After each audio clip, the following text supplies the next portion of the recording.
Hello. This video is to step you through how to set up and run a one-on-one meeting. So you'll notice on the left-hand side menu, one-on-one meetings section. Click there and that will direct you to the landing page.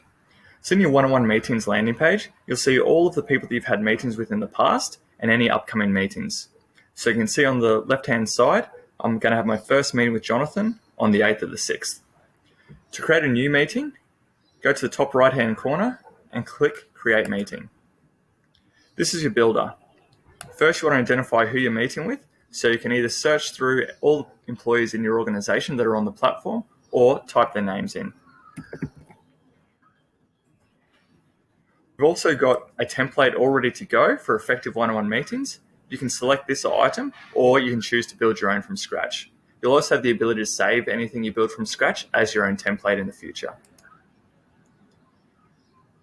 Decide on the meeting type, either face-to-face or virtual. If it's virtual, we recommend copying in the URL from Zoom or Google Hangouts or whatever tool you utilize. If it's face-to-face, the location.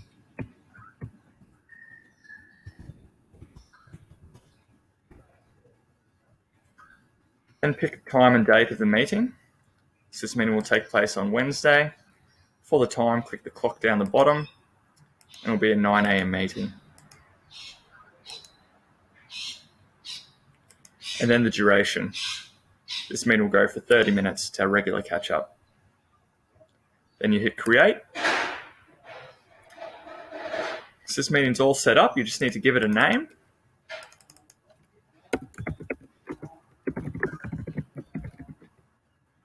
You save it, and then you can review your agenda. So as you can see here, the template builder already pre-filled the agenda, but you can adjust this accordingly. And that includes dragging items up and down to fit your needs. You can edit them, so either change the content or actually delete them altogether, and choose to lock them. If you choose to lock the item, what that means is when you go in to review the agenda, you'll be able to see the locked items, but the person won't be able to see those items as well. As the idea is that we do share the agenda with them ahead of time, so there is good awareness prior to the session. So to add your own items, just down the very bottom where it says type here, you can add something in.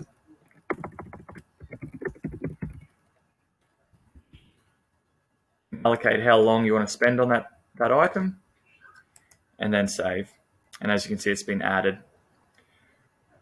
So once you're happy with the meeting agenda, if you want to keep this for regular check-ins, you could save it as a template. But then once you want the person you're meeting with to be aware of the agenda, hit share to them.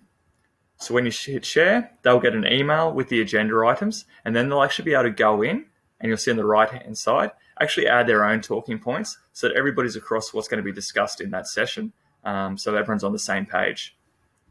You can also sync this with your calendar. So we integrate with My Google Calendar or Outlook Calendar. Choose which one you're utilizing, and as you'll see with Google or Outlook, it'll go straight to the calendar. It'll have the meeting there. You can add your video conferencing facility there. You could also add the person you're having a one-on-one meeting with, so it goes straight into their calendar, and hit save, and you're away, just so it's integrated into a typical workflow.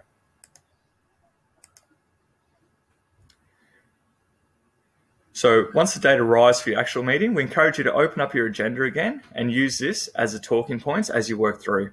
As each item's ticked off or completed, just tick them off on the right-hand side to keep you on track, and also to give you a history of what you've been discussing going forward. You can also utilize the meeting notes section down here so that everything's recorded and everybody's held accountable about what was discussed. Any action items that come up through the meeting, you can add them here. So say, for example, I need to finish a report.